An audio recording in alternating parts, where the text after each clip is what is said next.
লন্ডনের ডোরচেস্টারে তারেক রহমান এবং ডক্টর ইউনূসের বৈঠক জন্ম দিয়েছে অনেক জল্পনা কল্পনার।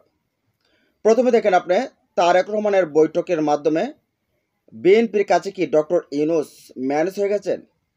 বিএনপির ফাঁদে পা কি দিয়েছেন ডক্টর ইউনূস, নাকি বিএনপিকে তার বাগে আনলেন?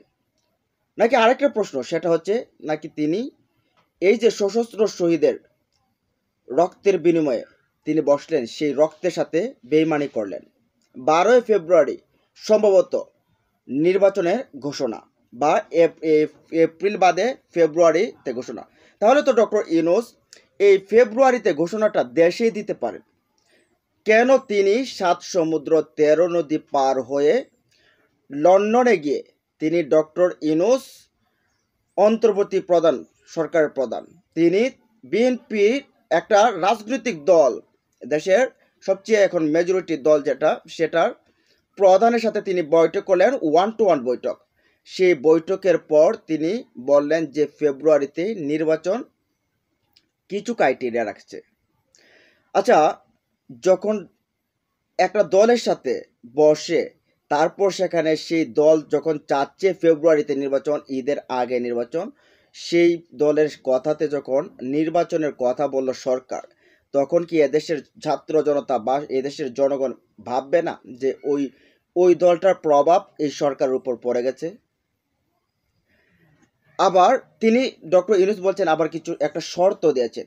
তিনি বলছেন যদি বিচার সংস্কার সম্ভব হয় তাহলে এই ফেব্রুয়ারিতে রোজার আগেই নির্বাচন করবেন। এখানে যৌথ একটা বিবৃতি তারা দিয়েছেন যে বিএনপি চেয়েছে রোজার আগে ফেব্রুয়ারিতে নির্বাচন, আর ডক্টর ইউনূস বলছে যদি সম্ভব হয়ে যায় তাহলে এখানে নির্বাচন এবং বিচার এবং সংস্কার।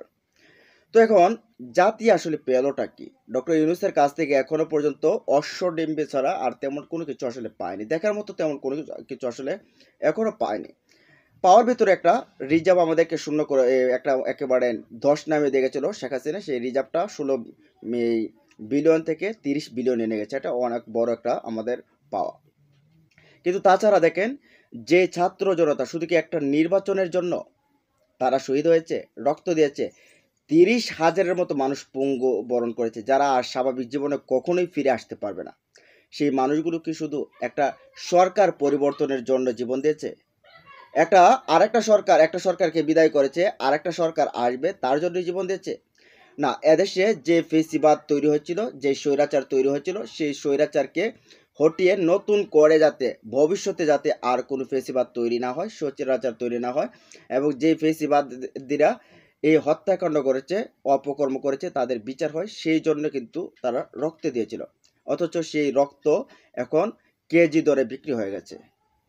আচ্ছা দেখেন, এই মুহূর্তে যখন তারেক রহমানের সাথে একান্ত বৈঠক করে ডক্টর ইউনূস যখন ঘোষণা দিলেন যে ফেব্রুয়ারিতে নির্বাচন, তখন এই যে বিএনপি নেতারা তারা কি জয়ী হয়ে গেলেন না?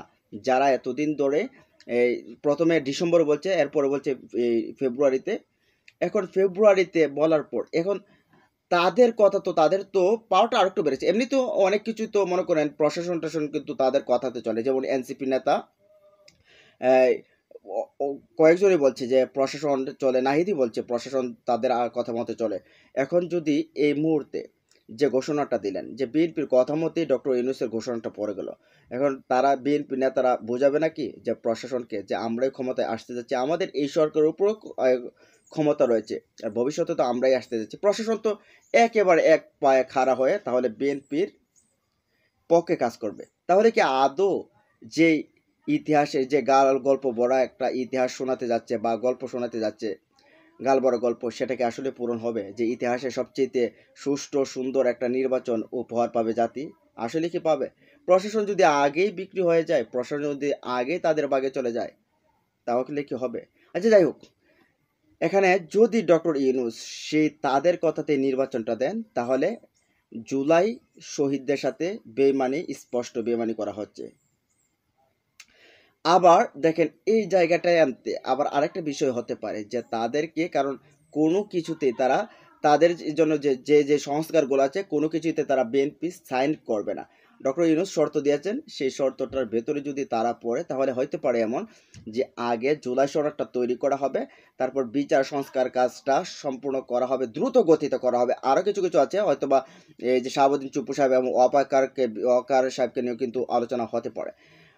এইগুলোর কারণে ডক্টর ইউনূস বিএনপিকে বাগে আনার জন্য এই ফেব্রুয়ারিতে এই নির্বাচনের তারিখটা দিয়েছে। যদিও জামাত বলছে তো ফেব্রুয়ারিতে আমাদের জন্য সমস্যা নেই, তবে যদি এই অফারটা দিয়ে তাদেরকে বাগে আনা যায় তাহলে দেশের উন্নয়নটা করা সম্ভব হবে। যদি তিনি এই চিন্তাতে, এই পারপাসে যদি কথাগুলো বলে থাকেন, এই ডেটটা দিয়ে থাকেন, তাহলে সমস্যা নেই।